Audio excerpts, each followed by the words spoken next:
This is pretty wild. You might know Jonathan Greenblatt, the Anti-Defamation League CEO, the staunchly pro-Israel, honestly investigating Americans for the state of Israel here in the United States. Well, the organization now is calling out Saudi Arabian media, trying to shut down and control Saudi media for their criticism and statements regarding Israel.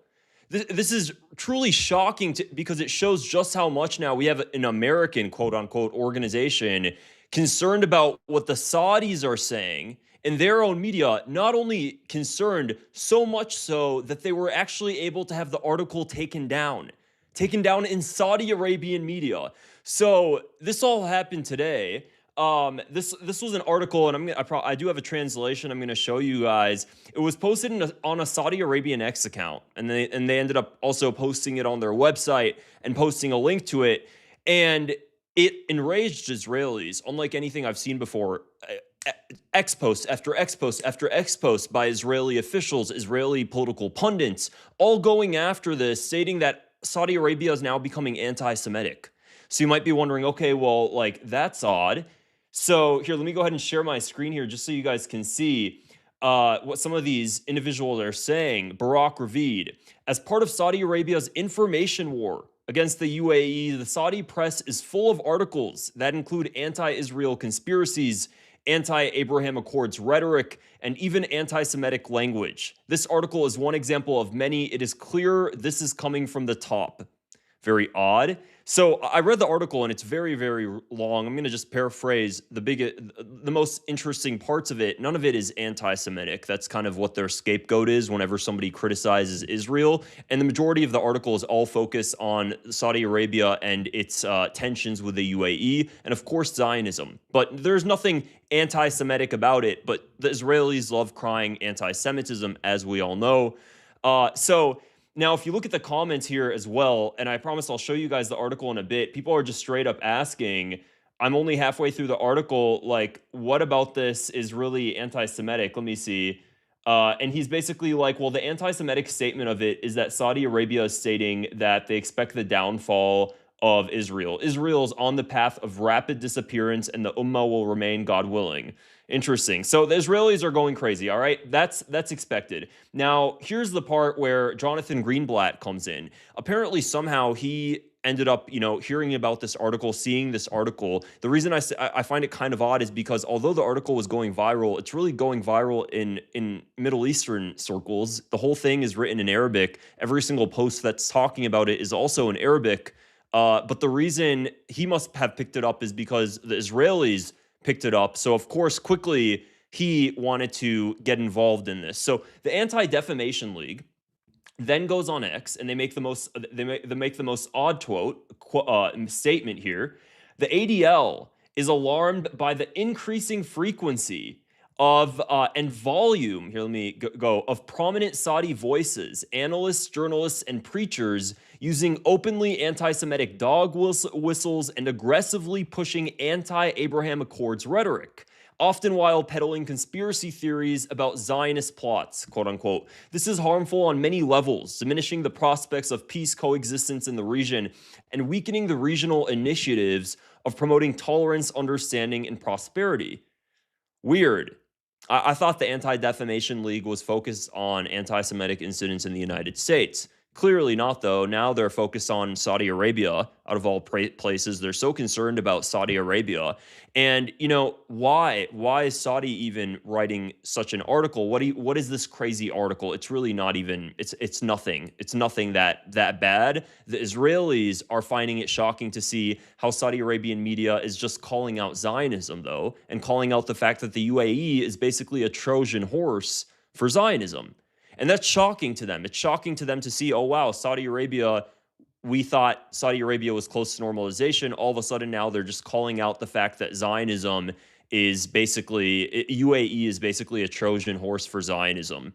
So here is, again, the article. Now I'm going to go ahead and show you the translation. I actually had to go through Google Translate, upload the image, and then because it was all messed up, because the way Arabic is written, I had to then put that into a Word doc, which I'll share with you guys as well. Here's the actual, Here's the translation. And again, it's it's pretty long. So I'm just going to go through the most interesting parts. And for you guys to understand why this is so important for Israel, you have to understand what's going on, at least a very quick 30-second backstory on the tensions between right now Saudi Arabia and the UAE. And it basically has to do largely in part, many other reasons as well, because of Yemen, because the UAE is backing opposition forces in Yemen, while Saudi Arabia is backing the Yemeni government. It's causing a lot of tensions there. And also, of course, Saudi Arabia doesn't want a UAE-backed opposition force right in its backyard. So it caused a lot of tensions, and also last week it led to strikes on a UAE import coming into Yemen, Saudi Arabian strikes. So that's just a little bit of backstory, and because of the fact that the UAE is incredibly Zionist, everything that Israel wants geopolitically in that region is very much so in alignment with the UAE. They're truly like this. It's like anything, it's like nothing I've seen before. The level of alignment that the UAE and Israel have, it's shocking. So the article then goes on, and I'll show you guys the parts that they thought were so anti-Semitic. It is, in my estimation, this is just, the author, what Abu Dhabi is practicing, the current state of chaos, destruction, and collusion with the Zionist enemies of the nation against Arab and Islamic countries is a natural consequence of the absence of a truly serious, resolute, decisive, and just Arab system, and stands at an equal distance from all. Today, the Arab world is in dire need of an Arab League with real influence after amending its charter and developing its mechanisms. And it just goes on talking about the Arab prosperity and everything else. The situations in Gaza, Sudan, Somalia, and even Yemen, which was once prosperous, are not far from this reality. So immediately, right from the beginning, it talks about Zionism here. Interesting. Here we go and see Zionism mentioned again, and Israel. It would not be supporting, this is basically throwing a jab at the UAE from the Saudi author, it would not be supporting the killing and displacement of innocent people, the looting of their property, the systemic destruction of their infrastructure, all in support of the establishment of the Zionist entity from the river to the sea at the expense of national security of Arab and Muslim world. Indeed, Abu Dhabi has gone even further today, despite the world's outcry and disgust at its treacherous behavior to ignite the flame of discord in the region. So, I mean, this is something new for Saudi press to be kind of saying it to this degree.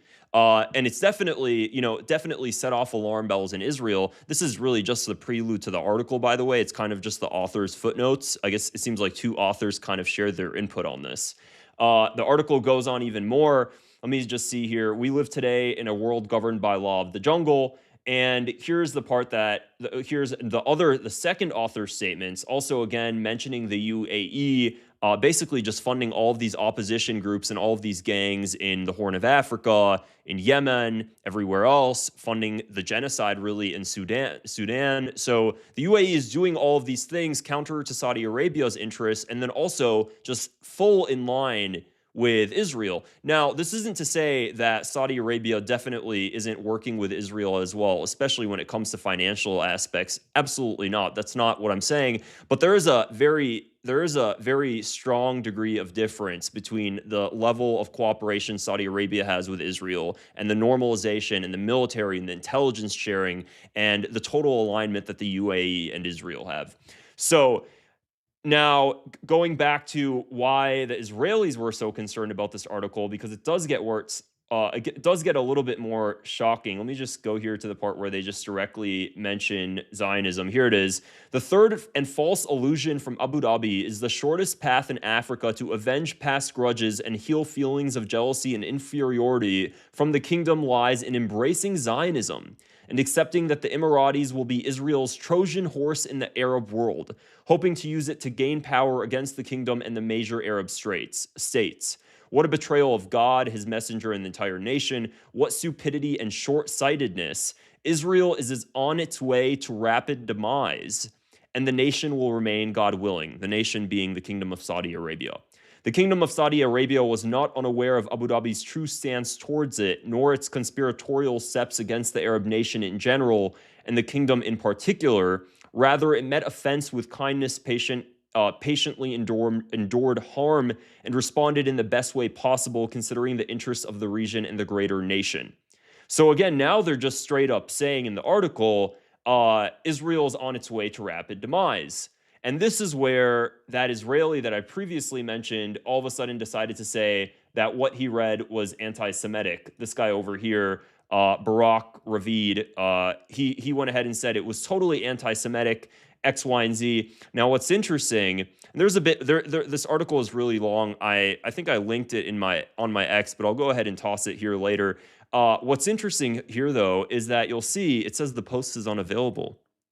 And the post, what he was quoting is the article from the Saudi Arabian press. They deleted it off the X account, and they went. I don't know what Jonathan Greenblatt did. I don't know what the Israeli officials were doing, but soon after, just a few hours after the ADL made this post, just a few hours after Israeli officials made this post, they took the whole article down. It's not on the website. It's not on the X account. Nowhere. They took it off Saudi Arabian press because the Israelis were making so much of a ruckus about it. So what sort of influence there? Did they get a call? Did the Saudis get a call? Did the Saudi government not know about this article? The Israelis were freaking out on social media. So somebody in MBS's circle was like, wait, why are they publishing this? Have them take it down.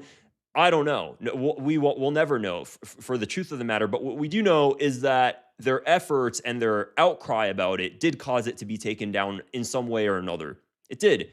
And it's really starting to show now the rift that's going on between not just the UAE and Saudi Arabia, but also between Saudi Arabia and Israel, because as the UAE becomes closer with Israel to the detriment, or not to the detriment, but in a geopolitical, with geopolitical attention to Saudi Arabia, it's going to also drift. It's going to cause their interests to drift as well.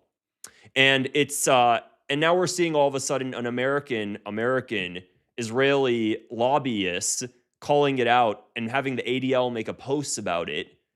And the ADL is now taking some action against it, stating it's anti-Semitic dog whistles for stating that Israel is on its last leg.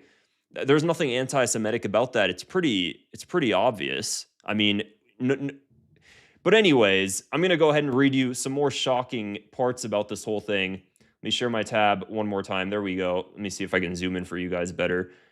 So now again, it talks about Israel, and it says again, Israel's on its way to its rapid demise. In Yemen, it talks about Abu Dhabi sabotaging Abu Dhabi engaged in sabotage unparalleled in Arab history, and its might to thwart everything the Kingdom of Saudi Arabia was planning and working to achieve in terms of political unity, stability, and development for the Yemeni people.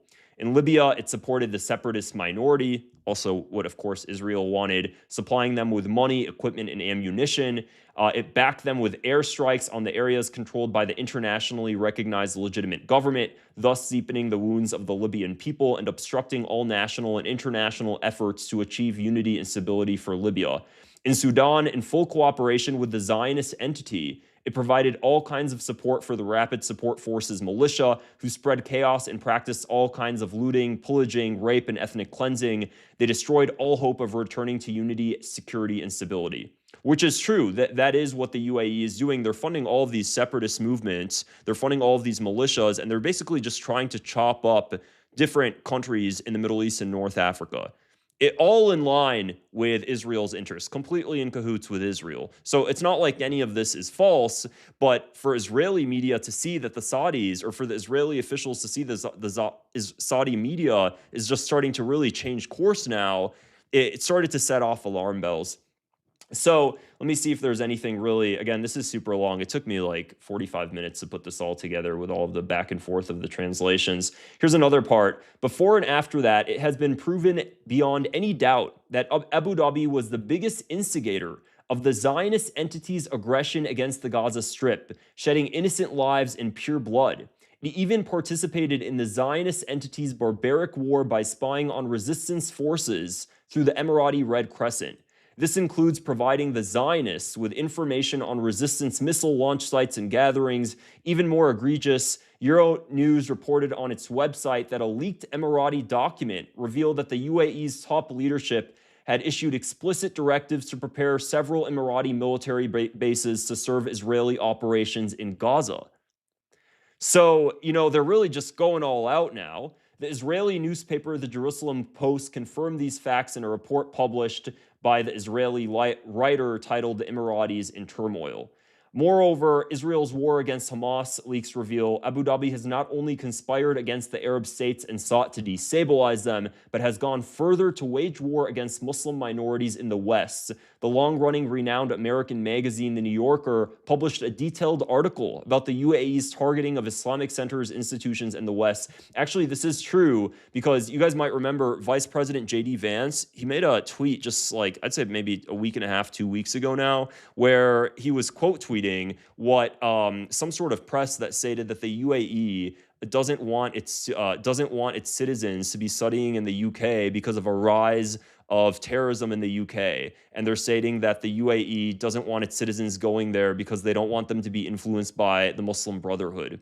So, you know, the UAE is really sort of funding this sort of thing, which seems counter to their own religion, but they're doing it anyways because I think they're more Zionist than anything else. While being so Zionist, they're actually destabilizing the entire Middle East and North Africa. They're allowing thousands, tens of thousands, hundreds of thousands of people across North Africa and the Middle East to die while just doing Israel's bidding, just fully doing Israel's bidding. So, again, the article goes on. Let me see here what I want to see. Abu Dhabi's conspiracy, however heinous and despicable, will not affect our view of the UAE and its noble people. The UAE will remain in our hearts. We will always see them, and it just kind of ends on a good note. The Saudi people will remain brothers with the Emirati people. Shame and disgrace will befall those who deviate from the right path. And that's again a really quick summarization of everything that's kind of written in this article here. And it set off the Israelis. So not only did it set off Jonathan Greenblatt, but let me see if I saved it. It set off Barak Ravid, and I think I bookmarked a few other tweets of some Israeli officials. I wish I remembered to do so. There was another Israeli official, massive political pundit. He also goes on X after seeing all of this. And again, he's stating that this is so anti-Semitic. How in the hell is Saudi Arabian press even willing to write about the fact that Israel is on its last leg? How are they saying that Israel is about to fall? It's on its demise. This sounds more like Iranian media versus coming from Tehran versus, you know, anything that Saudi Arabia would report on. And the outlet that the Saudi Arabian media published the article, this is the article in Arabic, immediately took it down. I'd say about 7 hours after all of this mass uproar. So I have no idea how they did it. I don't know if the Saudi government decided to do it or what, but they ended up taking it down. I'm glad that some people on X are still seeing it. So yeah, that's really it for this video, guys. Let me know your thoughts in the comments below. And also, if you found this interesting, I'd appreciate it if you click the subscribe button, give it a thumbs up as well. It helps me reach more people like you. But that's really it. And I'll make sure to include the link in the comment and the description so that way you guys can read it for yourselves. Take care, everybody. Bye.